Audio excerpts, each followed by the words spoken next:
It was December 2010 and there was extensive flooding across all of Colombia. I think out of the 32 departments, 28 of them were flooded, so the need was huge. We were putting up tents in a small town called Barranca Veija. The entire town was underwater and the families were just living on the side of a hill. And we were so focused on putting the tents up, working all day, and it was really hot, and you're so busy trying to get these tents up, and it wasn't till the end of the day some of us went and stood up on the top of the hill and you could look out over the whole area and you could see the makeshift shelters they were living in and the flooded town in the distance.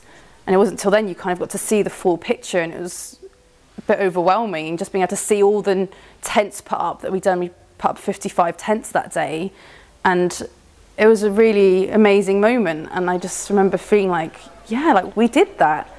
And when we came back down, the families were starting to move all their belongings into their tent and starting to settle in, and then the music started playing and children were dancing, and there was such an amazing atmosphere, and that's because it was Christmas. And it wasn't really until the canoe journey home that evening that kind of everything started to sink in, and I started to think about what my own friends and family would be doing back home for Christmas compared to what this community had been through.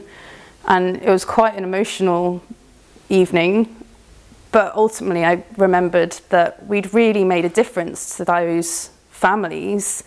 We'd given them somewhere safe and secure to live while they were waiting to go back to their homes.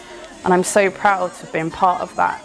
Being with my colleagues made it very special, and being able to share that festive season with another community who were going through what was a really difficult time for them was really important to me.